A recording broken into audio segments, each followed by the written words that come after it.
Africa has been home to many great kings and queens. One of such, which may as well be the greatest queen in African history, is Queen Nzinga.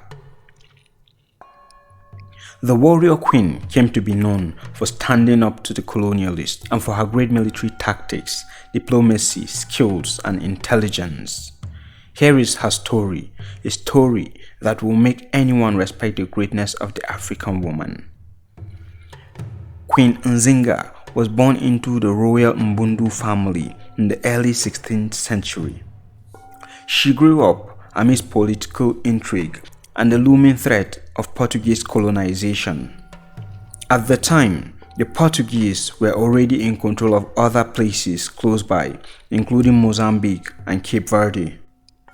From a young age, she understood what this meant, and so she understood that her family was responsible for keeping her people safe.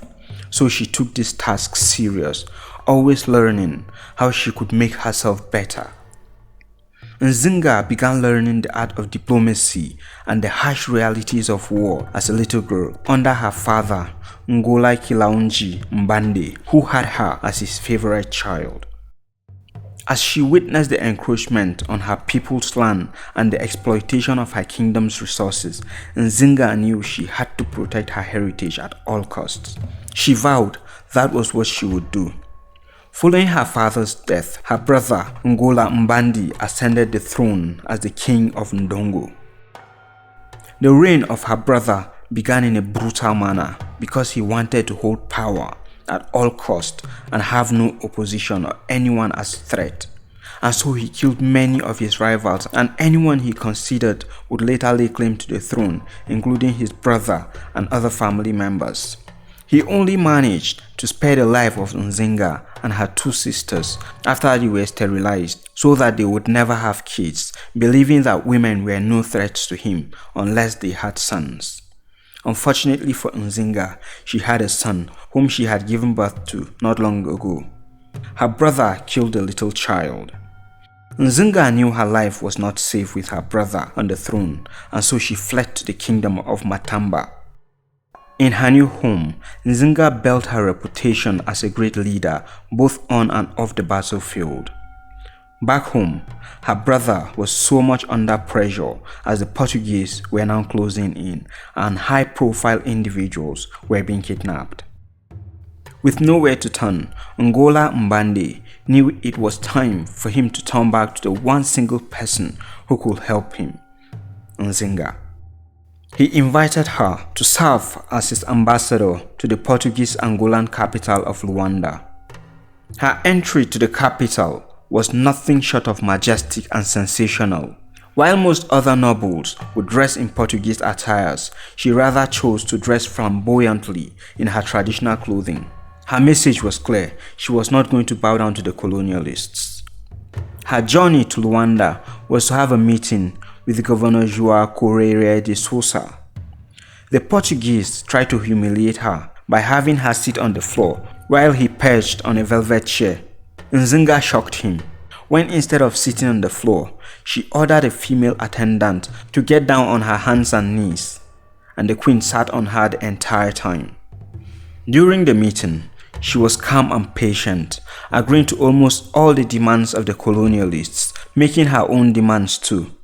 However, she rejected when the Portuguese asked her people to pay annual tributes to the Portuguese king. She made it clear that since her kingdom was not conquered, they could not be asked to pay any tribute.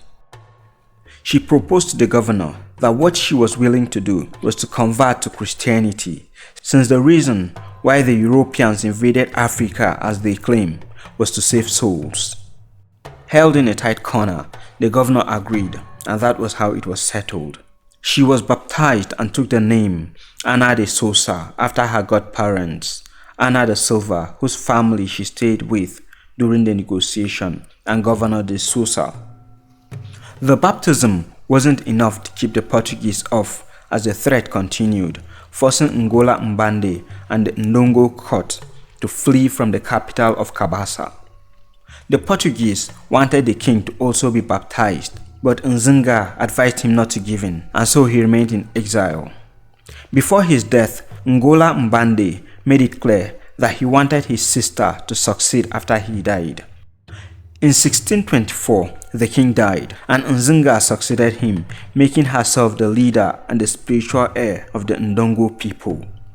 The warrior queen made it clear that she was not going to submit herself to anyone, not even the colonial government. The first thing she did was to marry an Mbangala leader who was in custody of her brother's son. Then she killed the boy and other family members, avenging the death of her own son. After this, she turned her attention to the Portuguese, and she tried to settle with them diplomatically, but it did not turn out well. The new Portuguese governor in Luanda refused to acknowledge her as the leader of Ndongo. Instead, he appointed a puppet government. This forced Nzinga and her loyalists to become very rebellious. She waged a full-fledged war against the Portuguese. She led her people to the battlefield, being in the front line. She cut off the supply lines of the enemy and went as far as freeing enslaved men by the Portuguese, and then she offered them refuge and protection if they were willing to join her. It was in the process of all this that Nzinga earned her title as a warrior queen through a series of brilliant military maneuvers. She organized and reorganized her army, forged alliances with neighboring tribes, and waged guerrilla warfare against the better armed Portuguese forces. Her tactical genius was clear on the battlefield. She used clever ambushes and bold charges that struck fear in the hearts of her enemies. Nzinga was not only a fierce fighter, but also a master negotiator, often turning her enemy's strength into weaknesses. Her move at freeing slaves was a surprising one, most especially because her family had always owned slaves, and so people do not consider her to be an anti-slavery crusader. Nonetheless, she was a wise woman. Although she continued to wage and mostly control the war, she had one issue: she couldn't match the firepower of the Portuguese and their allies. By 1626, the Portuguese continued to attack, and as she continued to hold them off, her strength was depleting, forcing her to turn to guerrilla tactics. She suffered some more losses, and at the end, she was cornered on an island in the Kwanza River. This was not her end. The great African queen went undercover with her followers, and then she returned much stronger. She continued to attack the Portuguese for the next 3 years, attacking them like never before. Sadly, in 1629, the Portuguese dealt a crushing blow on her after attacking her camps. Although she escaped, 2 of her sisters were captured and they were forced to convert to Christianity. The warrior queen swore she was not going to rest until she got back her sisters and her kingdom. With everything stacked against her, the master strategist begged the leader of a powerful Mbangala war camp, Kasanje, to shelter her. The king agreed, but on one condition: that she became his wife and submit to his authority. Of course, many would have thought the proud queen would never agree to that, but she agreed to his terms. Even though she was already in her late 40s at this point, she was still brave and ready for the battlefield. She stretched herself to learn all about her new people, and in just a few years, she earned her place as one of the leaders of the Mbangala, establishing a new war camp. She took the name Ngola Nzinga Ngombe Nga, which translates to Queen Nzinga, Master of Arms and Great Warrior. She led her forces to attack the nearby kingdom of Matamba, which she defeated and declared herself as its new queen. Now with a kingdom under her control, she continued to fight against the Portuguese, sometimes leaning towards diplomacy in order to free her sisters, but this yielded nothing. She used one of her sisters, who was still prisoner of the Portuguese, as spy, but sooner than later her cover blew and she was killed. To make matters worse for Nzinga, the Dutch, who were new entrants into the region and whom she had hoped would form alliance with her to fight the Portuguese, sided with her enemies. In her moment of confusion, she had a lifeline she never thought would come her way: a pair of captured Spanish Capuchin friars who were actively promoting their religion. She decided to convert to Christianity and become a Catholic. This strategy was so that she could lean on the Pope, in the hope that he would recognize her as a Christian and Catholic ruler, and that would preserve her.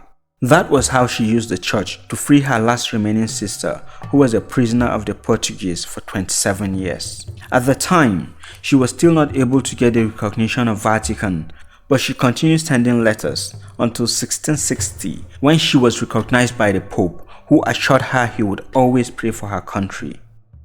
She decided to work on converting her people to Christianity, and by the time of her death at the age of 81, she had successfully achieved a stable and independent nation that was no longer being threatened by the Portuguese. The exact circumstances of her death remain shrouded in mystery, but she was loved by her people. When her body was carried through the streets in a funeral procession, the crowds wailed and fell to the ground, symbolically rubbing soil on themselves to show submission to their queen. What other great African king or queen do you want me to talk about? Share with me in the comment section. Don't forget to like, comment and subscribe.